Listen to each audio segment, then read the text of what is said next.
Hello Wonderland, Kelly here, out for another mountain wander today. Not the full day, I have a concert this evening in Charlottesville that I'm attending, so before that I thought I would hit the Shenandoah National Park, because it has been a while, and I think the fall color here, it's only a few days after my Blue Ridge wander the other day, but the fall color here is really popping quite a bit more. Let me flip around and show you the trail here. Looking pretty good. I am at the Smith Roach Gap parking area. Well, that's where I parked and started. But I'm on some fire roads right now, which are going to take me to the peak of Hightop Mountain, which apparently has some nice views. That's one I have not done before, so that's good. Yeah, it's about a 3.5-4 mile round trip, a few hours on that, and then I'll mosey down Skyline Drive towards Charlottesville, hit some overlooks and stuff on the way. So that's the plan. And the agenda today, photographically speaking, is a mashup of vintage and modern. And I've done this before, kinda. Little wrinkle today. So I've got my R5 Mark II, because I'm still trying to get used to it, make the most of it. And I've brought a selection of my vintage manual focus lenses to try out on it in this scenery. So right here I've got my Vivitar 28mm f2.5, originally in Canon FD mount. I've also got the FD mount Canon 50mm 1.4, my Tamron 90mm macro, which I really like, and my Russian Helios 44M6, I believe. It's a 58mm f2, which is fairly similar to the 50mm f1.4, but it has character. It has a more distinctive bokeh, I want to say.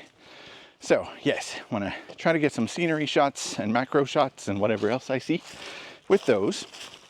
And I've also kind of got my first sponsor, a software company called Dehancer that makes a film emulation plugin for Lightroom and Photoshop, reached out to me and offered me a free license if I would give the software a try and make a video about it. So I thought, if I'm going to be emulating film, I may as well use film lenses on a modern digital camera. And that's the plan. So, I'm going to continue up the trail here. Flip around again. Whew, it's already uphill, so I'm getting out of breath. Yeah, I'm thinking, my guidebook actually said to do this trail the other way. Go up the mountain trail first, come back on the forest roads. But I'm going to start out this way, thinking it's a little smoother, if less scenic. And then on the way back, I'll take the mountain trail. That might be nicer. Okay. So far, I haven't seen too much to shoot, but the hike is young. Come along.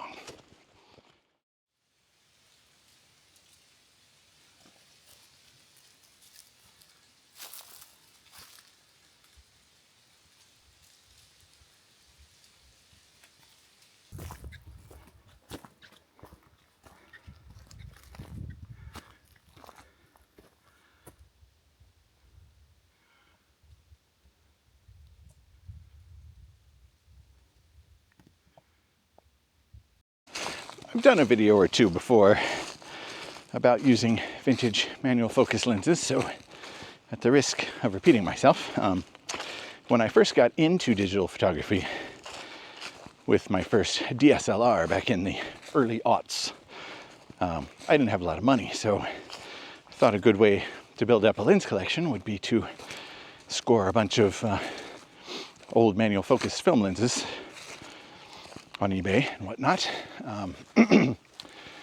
And that'd be a good way to learn the camera and photography as well if I'm having to do everything manually, right? So that's what I did. Actually, originally picked the Canon EF mount cameras because they adapted to the most old vintage lenses. Could use M42, Nikon, Canon, Couldn't use Canon FD actually, which was a bit ironic. Now you can with mirrorless. But yeah, so that's the way I went. And I've hung on to those lenses over the years. I still like to pull them out now and then, like today. So this should be interesting. Using them on a mirrorless camera is actually a lot easier than it was back in the DSLR days. Since you've got the electronic viewfinder, you're seeing exactly what you're getting through the lens at whatever aperture you've picked, and it'll brighten it up if necessary. So that wasn't a thing in the DSLR days. You can magnify right in the viewfinder to nail your focus, which is handy. And you can turn on focus peaking, which kind of shades the part of the image or highlights the part of the image that's in focus at any given time. And that's real handy too. So yeah, it's almost too easy. But yeah, it's still a challenge since you're having to set the focus and aperture manually, but it's a lot easier than it used to be. So something I can still recommend once in a while. Okay, I'm climbing, keep climbing. Ooh, rocks, that's kind of nice. See if I can do anything with that.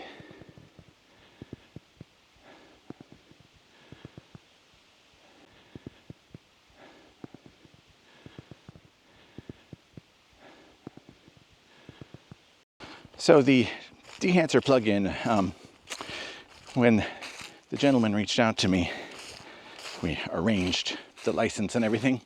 I gave it a try. I tried it on a few of my images from like horror nights from my Florida trip recently. And I'll throw some of those on screen here. And I do like the results. It has like 60 something film emulations baked in. And it's a good variety. They're all different. Not all of them are things I would use. Like, I don't really like the ones that are low contrasty or introduce a lot of grain. Not really trying to do that. But some of them that just kind of change the tone curve, if you will, and give it that more vintagey look, depending on the subject, that can work really well. So I do like the results on some of those. Okay, I'm continuing up the trail.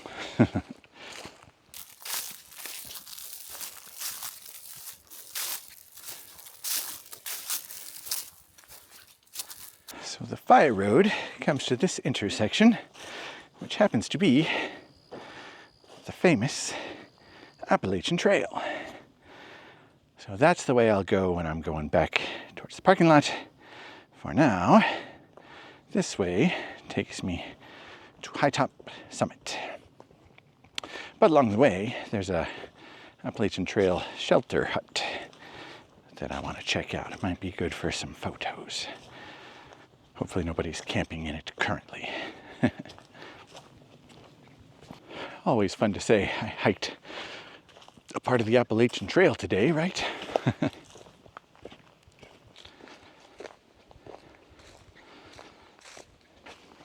There were some folks hanging out at the hut, so I didn't want to picture them.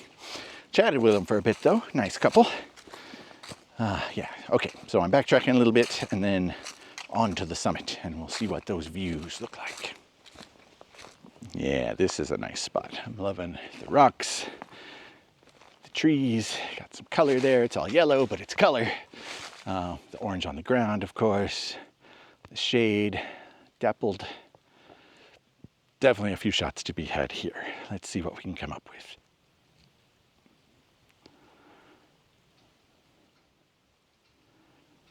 Now, in reviewing the images I'm shooting on the camera, I can already tell you that the Vivitar 28mm is not nearly sharp enough for the R5 II. I think it'll process okay. It should clean up decently, and at smaller, web sizes or video sizes, it should look fine. And it'll probably look nice with the film presets in Dehancer. But the 50mm, the Canon, that is sharp. And the 90mm Tamron I know is quite sharp as well when you nail focus on that. So for this scene behind me, it's really nice. I'm going to take some with the 28. I'm cheating a little. I've also got my RF 24-105 in case there's anything that I wanted to use a modern lens for to make sure I get nice and sharp. So I'm going to pull that out too. But this is a nice spot, so we'll see what we can do.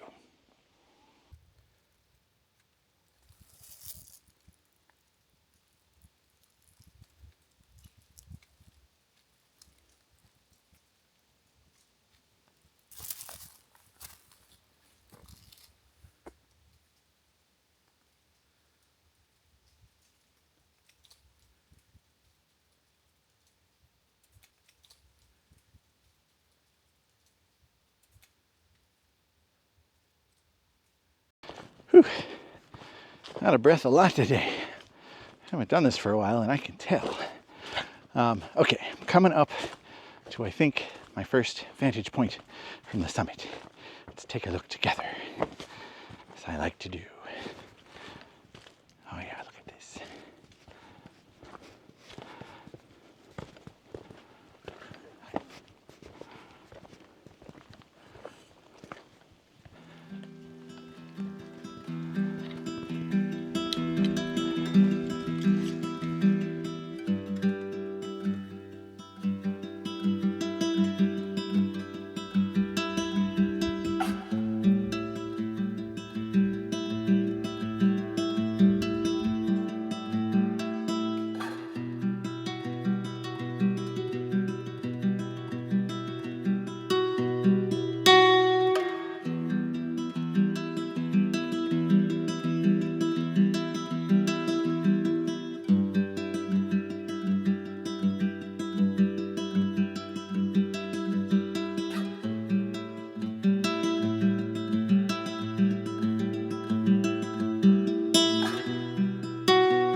Here's another vantage point. A bit obstructed with these trees,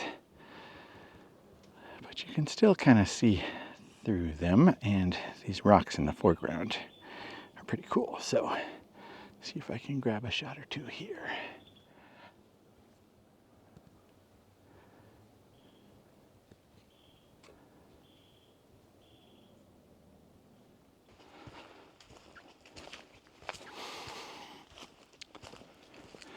That one vantage point was really the only one that offered clear views out into the valley. But those were nice views. That was worth it.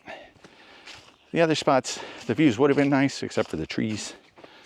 At least the trees were kind of bare, but yeah, those may not be ideal. So anyway, now heading back down the Appalachian Trail, I take this pretty much all the way back to the parking lot. See if I see anything on the way. And then I'm going to meander southward along Skyline Drive in Shenandoah Park. Hit a few overlooks there. Hopefully find some nice fall color spots. Get some more photos to play with. And then off to Charlottesville. All right, we continue.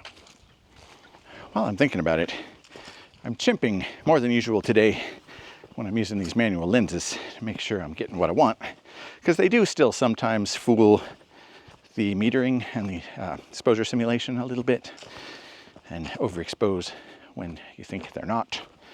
So I'm checking the shots I'm taking with those. And I'm noticing when I shoot an HDR bracket or an auto exposure bracket, when I go to playback, it doesn't start with the last image. It starts with the first image of that bracket. So I do 3-shot brackets, so it always starts on the 3rd shot from the end of the reel when I hit the playback button.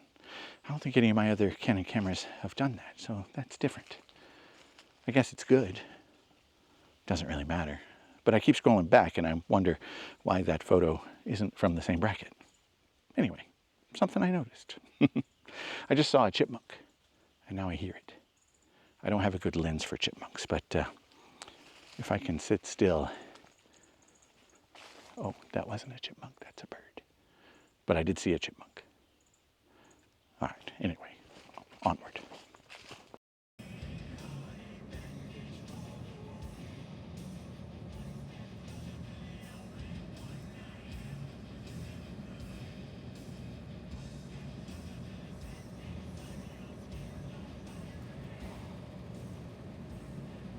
All right, down off a Hightop mountain, yes. And my first overlook, check this out. Not sure the name of this overlook, but it is quite nice. This tree over here, I'm liking. There's some good shots to be had with that. So I'm trying, I tried Brennizer method the other day at Blue Ridge. I'm trying some more of that because I liked the result, but it wasn't exactly what I had in mind. So I'm trying to refine that process a little bit for myself. But otherwise, yeah, this is pretty sweet. What I did see, though, landed over here. I'll try to get a shot of it, a spotted lanternfly, which is not good. That's a highly invasive Asian species that is apparently outcompeting some of its competition. So you're supposed to kill him when you see him. Maybe I'll do that. I don't know. But first, I'll shoot it in the face. Now, I am on the campus of the University of Virginia in Charlottesville. I'm just going to roam around here. I'm at a place called the Dell, which apparently has some old remnants of architecture that used to be parts of the university from buildings they tore down, replaced, I guess. So they're doing some drainage work, it looks like. Hopefully I can get around. Let's see.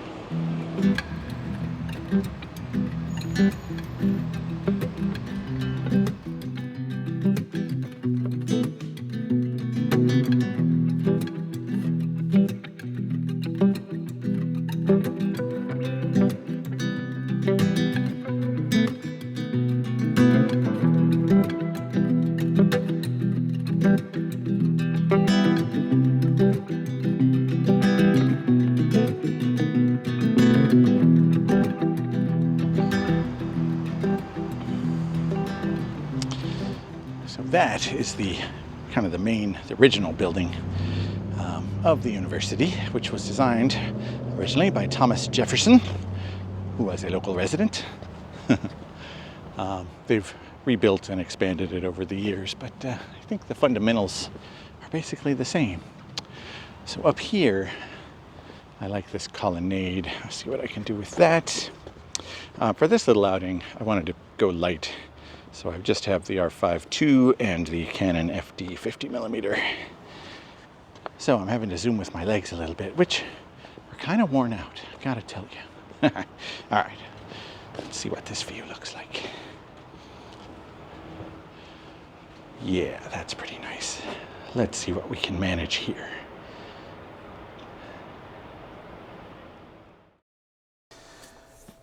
Future Kelly cutting in. And I mean way future Kelly. It's December now. It's crazy. Life definitely got in the way of me making this video. I had a big trip and some other stuff going on. So anyway, by the time I finally got around to recording this, the trial license that Dehancer had given me had expired. So I had to reach out for a new one. And I feel bad about that. But anyway, here we are. And I wanted to go into Dehancer a little bit more. Because I've been using it a little bit more, and I definitely like it. I think it has a place in the toolbox, so consider that a spoiler, I guess. But I wanted to show you guys a bit more of what it can do and what it does. So let's do that. So we're here in Lightroom Classic, of course, my editor of choice, and I've selected a batch of images here, and these are really all from the Shenandoah excursion that birthed this video, if you will. So yeah, and some of these you've seen in the video already, some of you have not, but either way, I'm going to process a few of them in Dehancer just to show you kind of what that process looks like and what it offers, and then I'll show a few side-by-sides. I don't want to spend too long on this, of course, to make it boring, but anyway, I'm going to start, if I'm looking at these, I kind of want to start with this one. So this is from the Dell on the campus of the University of Virginia in Charlottesville. And I assume this is an old architectural remnant of one of their old buildings, maybe, that got torn down or remodeled at some point. And I couldn't get real close to it, but I kind of liked this view anyway. So what I've done my editing already in Lightroom. So this is my Lightroom edit of the raw file. So if I want to take this into Dehancer, I right-click, edit in, and of course, assuming you have Dehancer installed, edit in Dehancer Lightroom.exe. Then you have some options. Since this is a RAW file, or DNG would be the same, you can't edit a copy or the original. You have to edit a copy with your Lightroom adjustments because it exports it to TIFF basically and then re-imports it, and you're working with that edit. So let's do that. It just takes a second to generate the TIFF file and bring up Dehancer. So it creates it, re-imports it right away, and then you're working on that edit. So now we are in Dehancer. So I like it. It's a pretty clean interface, obviously. Over on the left here, you've got a panel, and it's like a lot of photo editing software. So it's just showing you all of the different kind of previews of the different film emulations. And like I said, there's a 60 or so. You can see the whole list here. It's probably more than, it might be more than 60. I'll have to look to see how many it is. But anyway, there's a bunch. And really, at its base, to me, this is probably not really doing much of anything that you can't already do in Lightroom or whatever photo editing software you use. So they're kind of like presets that you're just going through to see what works. And of course, there are plenty of options to tweak those presets once you've applied one. So if I just click through, I've got a lot marked as favorite. You can mark as favorite, or they've got categories. So favorites, of course, color negative, motion picture, like cinema cameras, color positive, black and white. So color positive would be slide film, basically, whereas color negative is your standard print film. Yeah. Instant exotic. So the exotics are some interesting things. I'm actually going to start there just to kind of show you some of the weirder stuff, right? Ambrotype, so that's old film stuff. Lomochrome, kind of like that look. Lomochrome purple. I don't see me ever using that one. This Prokudin Gorsky, so that sounds Russian to me. But this has a really neat look, and it dates to 1906, so this would have been a really early color film. And that, I kind of like that look, actually. So once you've selected one, if you kind of want to see back and forth before and after, you've got your eyeball up here. So this was what it started with, and this is what the film does to it. So you can kind of flip back and forth and see what changes it's making. You can zoom in, of course, 1:1. This was shot with the Canon FD 50mm f1.4. So it's reasonably sharp. That's a pretty good lens for its day.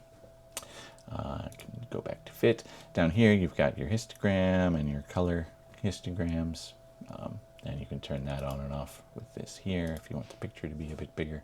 I usually don't really use the histogram, so I might just turn that off. And then if there's any clipping, this would turn on and off clipping indication. Didn't have any on this one. So yeah, let me go back to favorites. And we'll kind of click through some of those and see what it does for us. So ADOX Color Implosion 100, a little bit more washed out, and I'll have a use for that one later. The Kodak ones I tend to like. It's got your Fuji, Belvias, Fuji Instax, which is interesting. Where did I see that? Digital Intermediary or Instax. If you're not familiar with Instax, they're kind of modern Polaroid cameras, but the print is really small that spits out.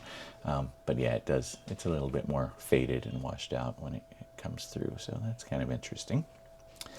For this shot, it helps to know what kind of feel you're looking for, right? This, to me, is I'm looking from a distance at this piece of abandoned architecture, quote unquote.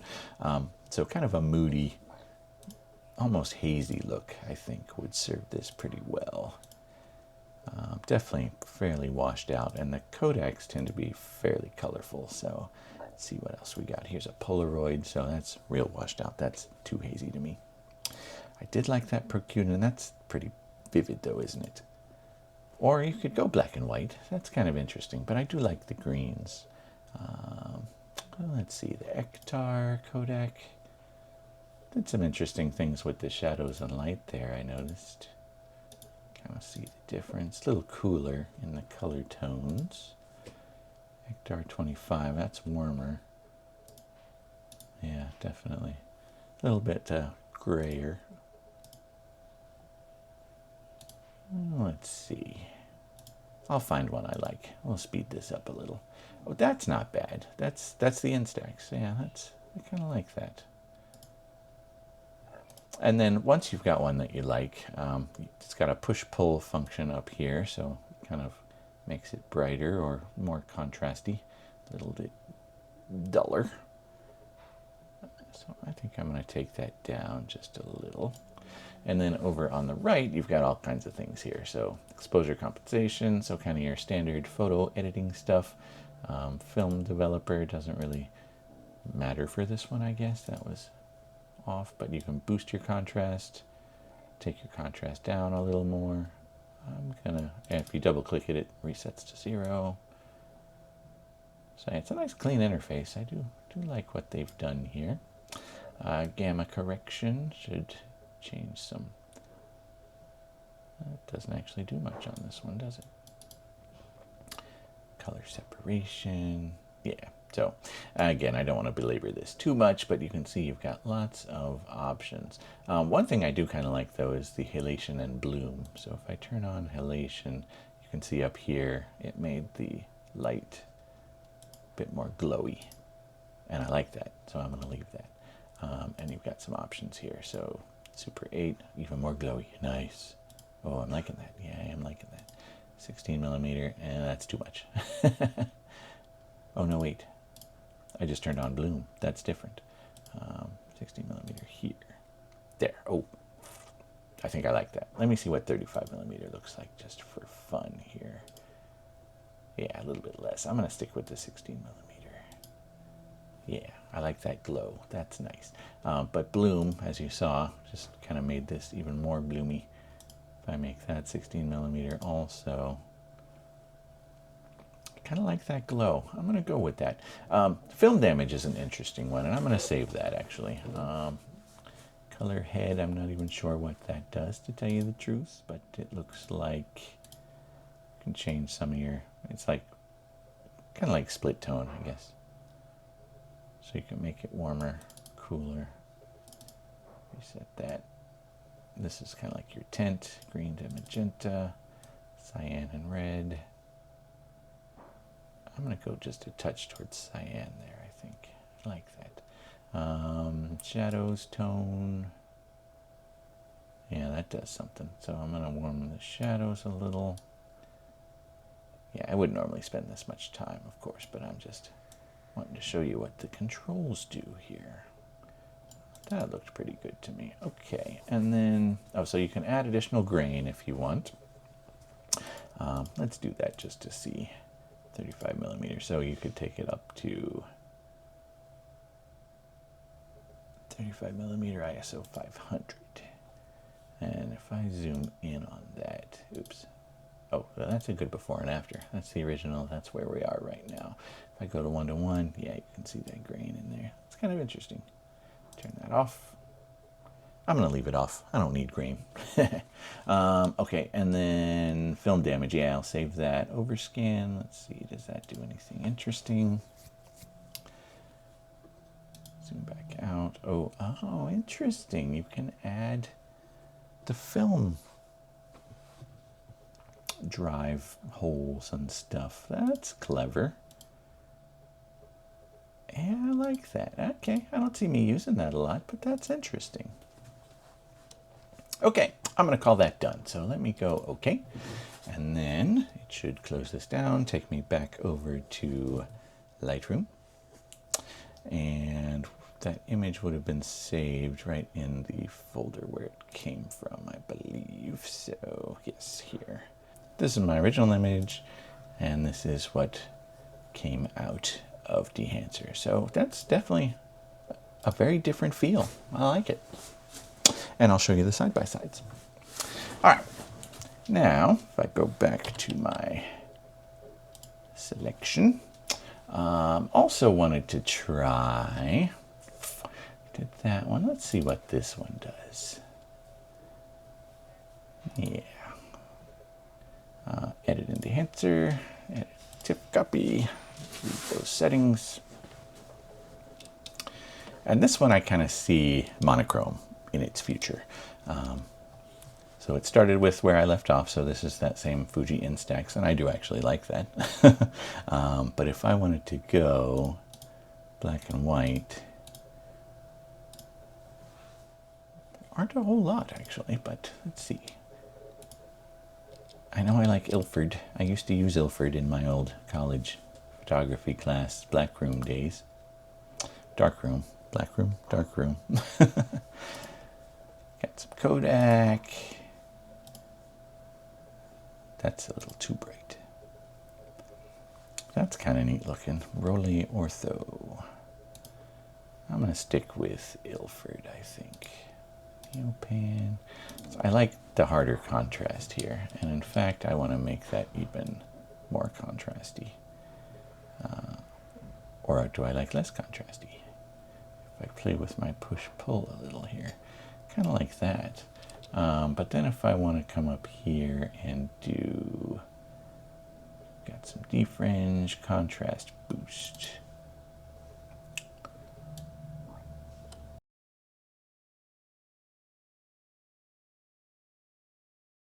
So yeah, that makes your darks darker. Gamma correction is subtle. I'll boost that just a little. Color separation and color boost should not matter in this, but they do have a little bit of effect. Turn that up a little. Film compression. Sounds like it would do some contrasty stuff, and I see it doing a little bit in there. I think that's okay. Now I've still got my settings as far as halation and bloom included, so I'm going to turn those off for now. Grain I don't really want, but if I turn halation back on, you see what it's doing to the lights up at the top. That is kind of nice. I do kind of like that. If I go back to 8mm, 35 is subtle. The 16 really kind of does it for me. Okay, yeah, I like that. Bloom kind of makes the lighter spots spread their light a little more, and I do kind of like that too. Go to 35mm, and that makes it a little less obvious. All right, keep that subtle, I think. I would actually like a little vignetting on that, but I don't think that's an option in here. Defringe, nope, but that's okay. So I'm going to save that. And then again, when it comes into Lightroom, it's back in the folder where it started. It doesn't come in with the color tag, that's why it's not coming in there, but there. So original edit, yeah, big difference, obviously. Kind of cool, fun to play with. All right, and I think one more. We'll do one more here. I've got some other colored ones, but yeah, we'll play with that a little more, and I'll show you some side-by-sides. But this is actually a panorama, believe it or not. I did 3 portrait frames to get a little bit wider sweep of the room. This is Edgar Allan Poe's dorm room at the university. But yeah, I kind of liked the effect here. And if I take it into Dehancer, let's see what we can do with this one. And I was playing with this one a little earlier, so I kind of know what look I want to get. So we're in Dehancer, and this is kind of the one I was thinking of, this ADOX color implosion. I had played with this a little bit earlier. I like the washed out tone that it gives here, and I actually want to try to boost it a little bit. So if I go towards the push a little bit, kind of like that. Exposure compensation, I'm going to brighten it just a little bit, not much. Kind of want to bring those shadows up a little. Film compression.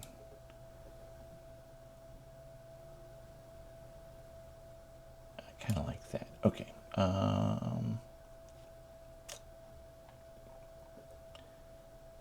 If I add halation here, really the only light source is over here on the right, but I kind of like what it did there.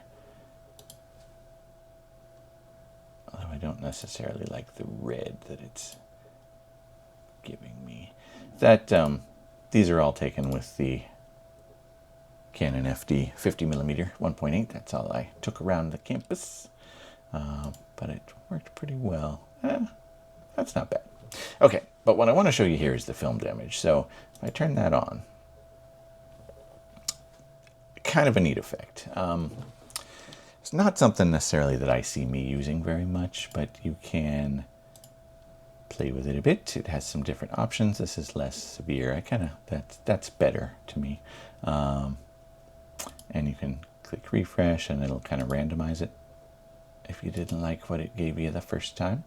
And then if you want to customize it, you can go to custom and kind of dial in or out how much damage you get, how large it is. So say I do a lot of it and make it big. And size balance, so that also, yeah, makes some bigger stuff. White and black. Interesting.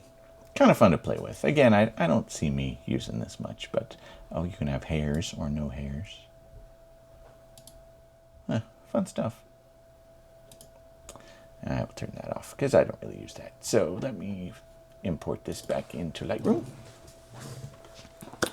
And we'll call that done. And I'll show you some side-by-sides here while I'm talking, hopefully. But yeah, overall, I like this tool a lot. So if you're looking for another tool to have in your digital toolbox, I would call this one pretty good. Again, this is not something that I necessarily would have tried myself, so I'm glad they reached out with an offer to give me a license to check it out and tell you guys about it. Appreciate that. Definitely like the output. Like I said before, I doubt it really... I feel like these effects you could get in Lightroom or other photo editing software if you know what you're doing, if you know what you're trying to emulate, but having the presets to show you what you're trying to emulate is handy, and there's lots of them in there, so you can spend a lot of time just looking through the presets for any given image and then making tweaks to it from there to get it to where you like it. So yeah, very cool tool. There's also version for iOS and Android, I think, but I have iPhone and iPad. So I have the app on iPad, and it's pretty similar. If I pick an image, and I was picking this one from California. I took a few on my cell phone while we were out there. Just a photo of the... Sorry, I don't have a good screen capture mechanism for this. I probably could record the screen, but anyway, never mind that now. But yeah, just a sign we saw while we were walking around. And again, down here, you've got your various emulations, so you can see what those do. There was one that I found that added a neat kind of bloomy effect.